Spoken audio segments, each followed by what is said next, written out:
Hyderabad మెహదీపట్నంలో sky walk కు line clear అయింది. రక్షణ శాఖ భూములను కేంద్ర ప్రభుత్వం రాష్ట్రానికి అప్పగించేందుకు ముందుకు వచ్చినట్లుగా తెలుస్తోంది. సీఎం రేవంత్ రెడ్డి చొరవతో ఈ పని సాధ్యమైంది. మొత్తం 3,380 గజాల డిఫెన్స్ భూమి ఇచ్చేందుకు అంగీకరించారు.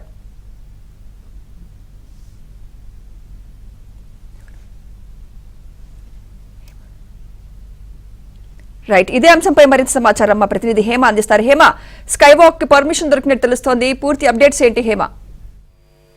సుమిత్ర, మొత్తానికైతే మెహదీపట్నంలో ప్రస్తుతం నిర్మిస్తున్నటువంటి స్కై వాక్ నిర్మాణానికైతే లైన్ క్లియర్ అయిందని చెప్పుకోవచ్చు. అయితే దీనికి సంబంధించినటువంటి నిర్మాణం పనులు త్వరలోనే హెచ్ఎండిఏ కూడా ప్రకటించనుంది. అయితే ముఖ్యంగా అక్కడ పెద్ద ఎత్తున ట్రాఫిక్ పెరిగిన విషయం తెలిసిందే. అయితే గత ప్రభుత్వం అక్కడ మెహదీపట్నంలో ఉన్నటువంటి రైతు బజార్ కు ఆనుకొని ఒక స్కై వాక్ ని నిర్మించాలని అప్పట్లోనే కేంద్ర ప్రభుత్వానికి అప్పీల్ పెట్టింది. అయితే అప్పుడు కేంద్ర ప్రభుత్వం దీనిపైన సానుకూలంగా స్పందించలేదు. అనంతరం రీసెంట్ గా రేవంత్ రెడ్డి ఢిల్లీకి వెళ్ళినటువంటి సమయంలో జనవరి 5వ తారీఖు ఢిల్లీకి వెళ్ళినప్పుడు ప్రత్యేకంగా రక్షణ శాఖ మంత్రిని కలిశారు. అక్కడ ఉన్న రక్షణ శాఖ భూములు తమకు బదిలీ చేయాల్సిన అవసరాన్ని కూడా విచారించారు. అయితే మంత్రి దీనిపైన సానుకూలంగా స్పందించారు. అయితే అక్కడ ఉన్నటువంటి డిఫెన్స్ జోన్ కి ఇబ్బందులు లేకుండా కేంద్ర ప్రభుత్వం సూచించినటువంటి మార్పులకు అనుగుణంగా స్కైవే డిజైన్ చేయాలంటూ కూడా సీఎం కి చెప్పడం జరిగింది.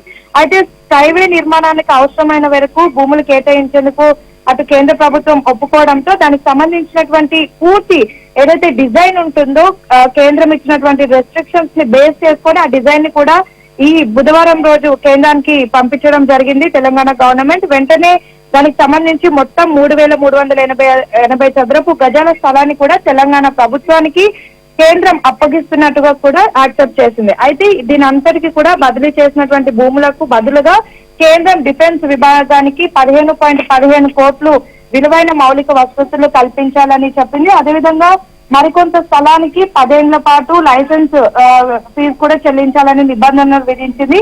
4 వారాల్లోని ఈ భూములను అప్పగించేందుకు కేంద్ర రక్షణ శాఖ అంగీకరించింది. మొత్తానికైతే ట్రాఫిక్ ఇబ్బందితో ఉన్నటువంటి మెహదీపట్నం ఆ ఏరియా మొత్తం కూడా ఇప్పుడు స్కై వాక్ నిర్మాణంతో పూర్తిగా ట్రాఫిక్ ఇబ్బందులు అయితే తొలగిపోనున్నాయి.